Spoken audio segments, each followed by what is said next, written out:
You thought I fell off? You're smoking. Hello, welcome to Sports Tips UK. I'm Marcus J. Richardson, and this is Adam Thorn. Adam Thorn. Thorn in your side. He's on my side today, and we're going to talk a little bit about boxing. We certainly are. There you go. What a great anecdote there from Adam Thorn. Welcome to the show, Adam. So tell me, Adam, we've got a couple of big fights happening this weekend. We're going to get to in a minute, but tell me about the rest of the fights. Is there any decent bets available for our punters? I think your best bets. Betting bets.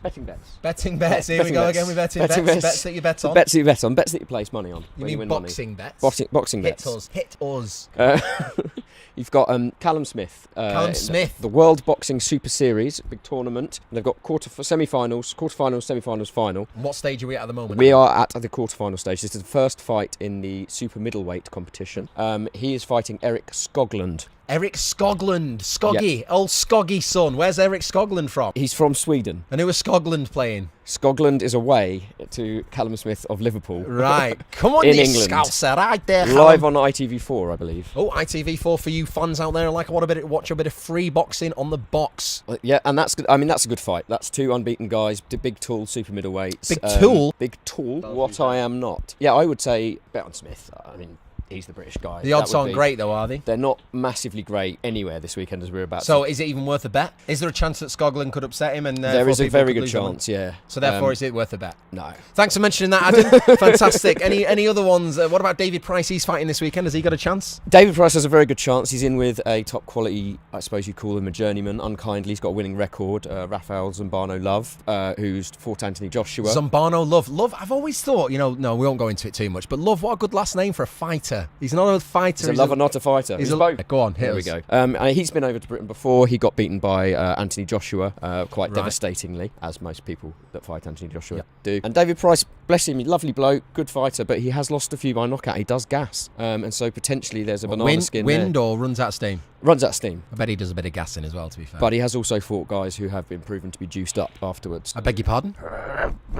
Proven, so it's been, this isn't speculation. This is not speculation. They have been tested positive for banned substances. Okay, so the people who've beaten him have been... Okay, so there you go. I think pretty much every single one of them. The odds are quite in his favour, but actually to bet on his opponent still isn't great either, is it? No, but it's a lot closer than anything else on that bill, which you've got Daniel Dubois, the big hope, the big height. The big hope for who? For Frank Warren. I mean, he's 20 now. He's absolutely massive kid guy, man. Heavyweight, boxed 4, knocked out 4. I've seen him live a couple of times. He can really, really hit. And he is fighting against a guy called AJ Carter for the Southern Area title. AJ Carter's got a good record. He's about the level of what Daniel Dubois should be fighting at this stage in his career. Unfortunately, when he gets beat, he gets knocked out. And he got knocked out in his last fight to a guy with a losing record, AJ Carter. So I wouldn't suggest heavily betting on him. I wouldn't suggest betting on him at all. So potential ACCA? Price, Smith and Dubois. But it's not going to get you very much. Okay, well, we've whacked the odds on the side there, so you can have a look at that. And if you fancy it, then stick a couple of quid on it, 5 or whatever you fancy. But not great odds. Let's go on to the big ones then. Okay, the first big one of the weekend, Billy Joe Saunders versus Willie Monroe. BJ versus Willie. Willie BJ. Tell us, Willie BJ win. Willie win? I mean,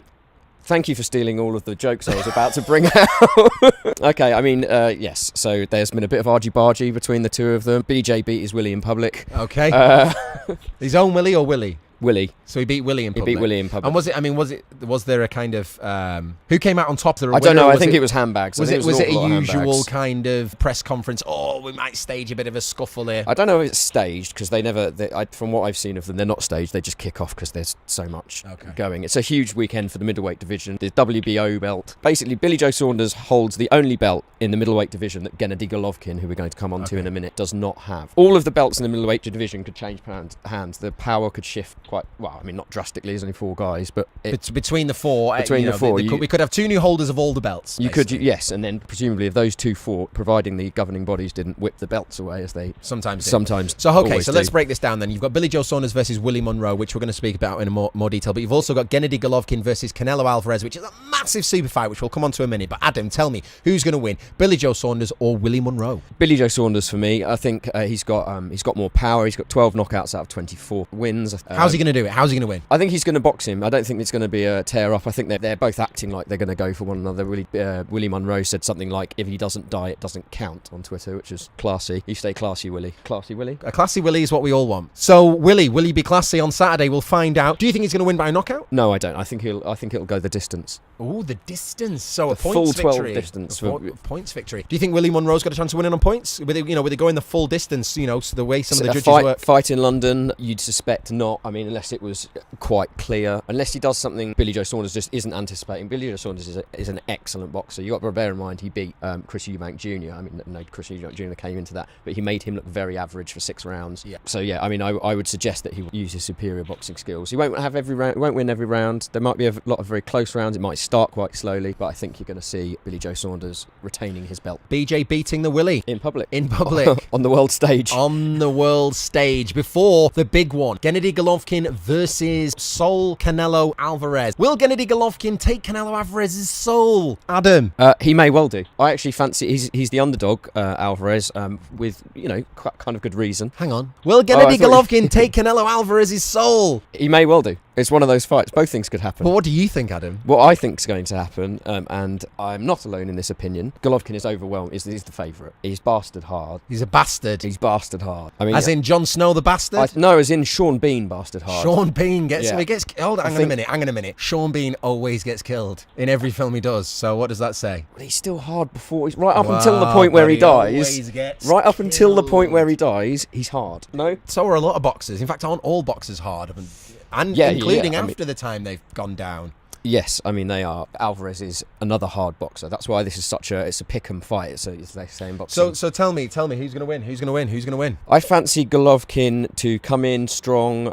It might take a round or two to get going. Is that Golovkin to win? No, from Adam it's Thorn? not. That's Let what me he build just said. it. I said, Let me who's going build to win? I will ejaculate at the end. Okay, I will ejaculate the whole way through. So we're going for a bit of foreplay before the climax. Hit us, Adam. I fancy it to possibly start slightly slow. Have them go at it, like really go at it. Beg your pardon?